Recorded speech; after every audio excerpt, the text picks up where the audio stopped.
आज एवढे का खुश? अगं मी आहे ना आज अशा ठिकाणी जाऊन आलोय की तिथे जोही जाणार ना तो खूप पॉझिटिव्ह होऊन येणार. त्याच्या आतली जेवढीही निगेटिव्हिटी असेल ना ती जागा ती खेचून घेते.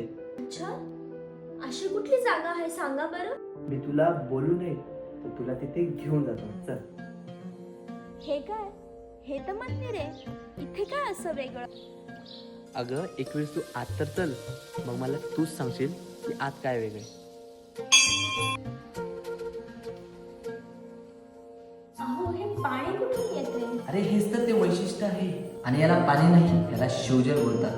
तुला याला थोडक्यात सांगतो, ऐक की हे जल केदारनाथवरून वाहत वाहत येते आणि दिवसाला इथून 400 लिटर इतकं पाणी याच्यामधून पडून जमा होत असते. इतकंच नाही, मग इथे कितीही ऊन असो किंवा कितीही पाऊस असो, या जलाची पात्रता कधीच कमी होत नाही. ती असते तेवढीच असते. आणि तुला माहिती का, हे एक सायंटिफिकली प्रूव्हन ऊर्जायुक्त जल सुद्धा आहे. एक मिनिट. ह्याचं मी बऱ्याचशा लोकांकडून ऐकलं आहे. हे तेच आहे का? ह्याच्याने थायरॉइड, बीपी, शुगर, कॅन्सर सारखे आजार बरे होऊ शकतात. हो, अगदी बरोबर नाही. खरंच